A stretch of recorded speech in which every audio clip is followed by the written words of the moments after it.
Hi guys, I'm Jen, this is my channel Sir Tami, and welcome to my review of the Captive Prince trilogy. This is gonna be a review with spoilers, so you can watch the first few minutes if you want, or you can just watch some of my other videos where I talk about it, or I don't know, do whatever you want. So Captive Prince, if you don't know, the Captive Prince trilogy is written by C.S. Pacat, and it includes Book 1, Captive Prince, Book 2, The Prince's Gambit, and Book 3, which is King's Rising. I have actually finished this book, but I have a receipt in here for a reason, which is I may return it to get a better copy because this one has printing. Oh, jeez.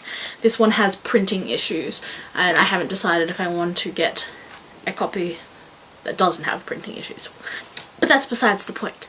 So if you don't know what Captive Prince is about, I'll give you the summary of the first book, and yeah.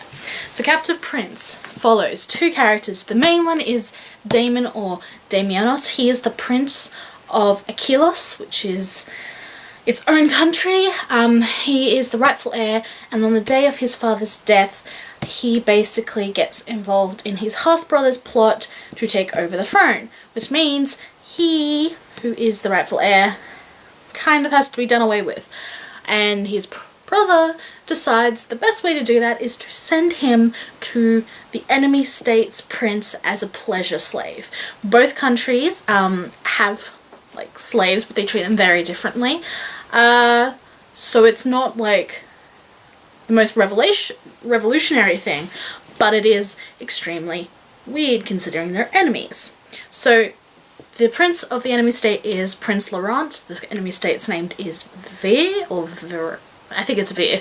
So the book follows their kind of relationship from being true enemies without really knowing much about the other and having good reason to hate each other, to changing from kind of friends, trustees, companions, and then of course lovers. So it is a queer story. C.S. Pacat is Australian, and I believe she identifies as queer, but I don't know the specifics, and that's fine, that's not really my business, but I thought I would disclose that. And if you haven't heard of this series, like if you haven't read it, that's fine, but you've probably heard a little bit of the controversy, which is that Captive Prince contains a lot of trigger warnings. So, some of these trigger warnings are obviously sexual abuse, sexual harassment, slavery, sexual slaves, violence, emotional manipulation, pedophilia, I guess, everything and anything you could possibly think of. Torture, it's all in there. And of course, rightfully so, that is not for everyone, and some people who don't like that have complained about it, specifically in Captive Prince, which I think is completely fair. I don't have issues with that because those aren't triggers for me, but I completely understand, and I wouldn't recommend this book to friends of mine who do have those triggers, so there's that. However, I do have to say that I feel like this series gets a lot of hate based off of this one book, and it's just because of the topics. It's not even like how it's written to me. You know, I've listened to a little bit of people's issues with it, and yeah, it's fine. You don't have to like this book, but I feel like people are judging it on this book alone, but talking about the entire series. And to be honest, this entire series, these two books are very different from this one. This is not a good standalone book. If you're going to read this book, even if you like it, you really should pick up Prince's Gambit next, because it just works so well. And these two books are so much better. And that's kind of how a series works. But I feel like this whole series gets so much criticism based on people reading one book, and I feel like if you're going to criticize Captive Prince, criticize the first book, not the entire series, unless of course you read all of it, because to be honest, these two books don't have any trigger warnings that I can think of. Maybe a couple, but nowhere near as much as this one. Okay, so the first thing I want to address is not everyone seems to know this, but this was actually a serial online. So C.S. Pacat, not her real name, and she was on LiveJournal when she was writing this. So she finished Captive Prince online and was in the middle of posting The Prince's Gambit when people started asking for a hardcover, or not a hardcover, but like a physical copy of her books. She did all this research in how to self-publish a book. She researched typography, paper, press, all that sort of stuff, and so she created this. And then of course she had to write King's Rising, which is probably why it's one of the better books, because she actually had a chance to write this, review it, go through that whole process before publishing it. Whereas with Captive Prince, definitely she couldn't do that. And with Prince's Gambit, I believe she was halfway through, so there was only so much she could do. Now, how I know this, she did an interview on the Hopeless Romantic podcast, which is a podcast about queer romance and the publishing industry about it, and it's an excellent podcast. It has Austin Chant, who is an author. You might know him from his latest book, Peter Darling, which is a trans retelling of Peter Pan, basically. And I can't remember the main lady's name, but she works in the publishing industry for queer books. It's super fascinating. They do like a 2-hour interview with C.S. Pacat, and the first hour is dedicated to basically how she wrote this series, and it is wonderful. So I'll link that down below. For that, part of that I think is why people don't like Captive Prince, because the style it was written for LiveJournal. It was for a specific audience, and I'm not saying that it's fetishized or anything whatsoever, but not everyone likes it or likes that style, and that's fair enough. But Captive Prince, let me just hold up the one book.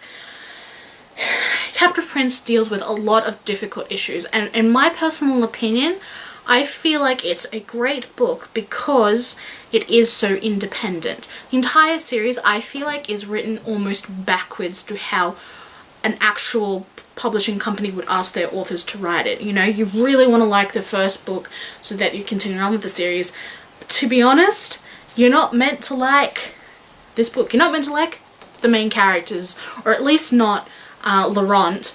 You're sort of meant to be uncomfortable and disturbed, and then you're meant to be left wondering, where could they possibly go from here? This is like the worst case scenario kind of thing. This would be an end for most people, and the fact that this is the start, to me, is incredible, because it makes the other 2 books so much more powerful, because you're like, this is where they came from, right? It got better, right? It got worse before it got better.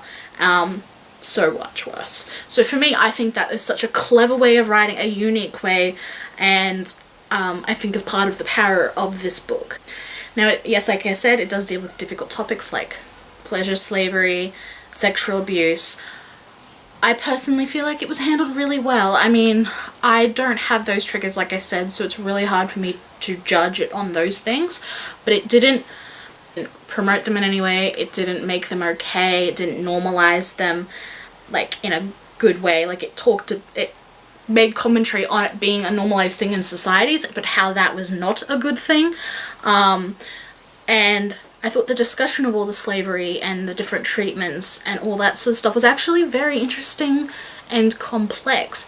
If this book had been written from Laurent's perspective, it would have been incredibly uncomfortable and worth every bit of criticism. But the clever thing is, it's written from Damon, who is a prince, now a pleasure slave, and he is seeing it, we are seeing it through his eyes, and he does not like what he sees. And he is exposed to a lot of things, but also so naive in that he can see it for what it is and not in all this context that other people had been raised in.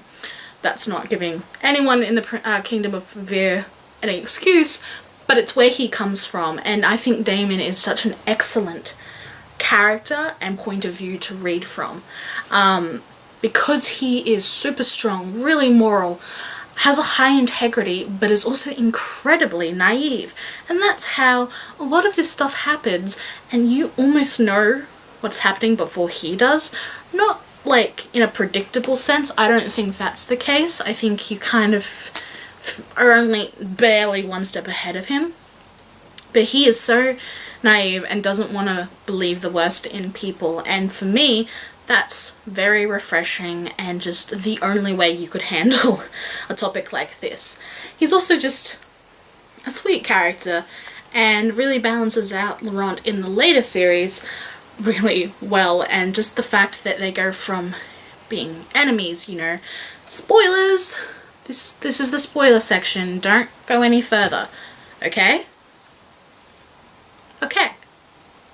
Damon hates Laurent because Laurent is a cruel bastard in this book who punishes Damon for no particular reason, is extremely mean, puts him in all these situations, which is really malicious, and there is absolutely no reason to like Laurent. Later in the series, we realize he was like that. Later in the series, we realize that he's not actually like that as a person, and he's only treating Damon that way because he knows who Damon is. Damon not just is the prince of his enemy country, but he's also the killer of Laurent's brother, who he loved and admired. Okay? So you kind of, it doesn't justify it, but you understand where Laurent's coming from, and he actually becomes an amazing character. Like, this is more than the whole Snape thing from Harry Potter, where people love Snape because suddenly you know about all his motivation, which I'm questioning. But Laurent is even more so, because everything he does is so calculated, and you can see where he comes from with it, and he becomes like someone who's so strong in your eyes, but also so weak and insecure with himself and in need of protection. And that's why Damon and Laurent work so well, because, you know, it sounds cliche, but, you know, Damon's strength is Laurent's weakness is Damon's strength. They come together and it's beautiful. They're so good for each other, and their romance just gives me life, okay? Because this is the enemies to lovers tropes done in the best way possible, which is my favourite trope, and I couldn't honestly ask for a better way of it being done, because in this book, it's all hate, okay? There's no enemies to lovers in this one book. It's all hate. The second book is when we start to see a little bit of development, and then we finally, at some point, get to see a kiss, but that's towards the end, which is like also just a marvel in itself, because for a book that's, you know, they're going to end up in a romantic relationship, you're sitting there waiting to see when it happens, and it takes like 400 pages, maybe even more. It's the most, like, I don't even know how you would market that. It's such a daring thing to do, to be honest, and it's honestly, if you love angst and if you love tension, then this series is for you, because C.S. Pacat, I mean, she's written essays on sustaining tension, and that is done throughout the entire series. You'd think, you know, with things changing in the second book, you'd be like, oh, it loses a bit of its interest. It doesn't. It doesn't. It sustains that tension throughout the whole thing, and it is so masterfully done. The plot is quite ingenious. There's a lot of political intrigue, there's a lot of action, adventure and humor and sweet moments, but underlying it is this tension, and it makes you appreciate the good moments, but constantly builds that anxiety, because you know those good moments can't last yet, and you don't know where they're going. And to me, that's what makes the series. That's what makes people say that this series, when they loved it, they talk about the feelings they got, and that's because C.S. Pacat was constantly aware of this tension, not just between the two characters, but all around them, and what their decisions would lead to, and it was brilliant. The writing is not the best thing. It's not wonderful writing, it's not super meaningful writing, it doesn't stay with you, but it does its job. You get from A to Z and you enjoy it, okay? You're glued to this book, and you wouldn't be able to do that no matter how good the characters are or the plot. You wouldn't be able to do that if the writing wasn't at least good. And it is. If you can get through the first book, then continue on to the second book, because if there's any possibility that you will like it, you'll find out in the second book, okay? And I just can't, there's a reason people either love it or hate it. And there's a reason the people who love it really love it. They're not fetishists, they're not people who get a kick out of this sort of stuff. It's just this series is so well done, and It deserves so much more praise than I think it's getting. And I would love to be able to talk to people about this series. So that's my review of the Captive Prince trilogy. I hope it makes sense. I'm really not sure. And if you want to know, I gave each book 5 stars and the whole series 5 stars because I loved it that much and it's one of my favorite series. So there you go. So thank you for bearing with me through all of that. I hope I had some interesting points that you might not have heard of. I hope that maybe you would be more willing to give this series a chance if you haven't already, or if you read, you know, a bit of the first book and then put it down. If you think you can go through with it, I highly encourage it, but I also encourage self-care. If you just can't get through the book, then I don't expect you to, and no one does, and you have to put yourself first, but also keep in mind that it's really hard to criticize a whole book series on the couple things you don't like. That being said, you can talk about the things you don't like. I'm not trying to censor anyone. Hope you enjoyed this book review. Please, if you have anything to say, I would love some constructive criticism or some wonderful compliments or just some questions to follow up on, and you can leave them all in the comment section below. Other than that, I will see you in my next video. Bye!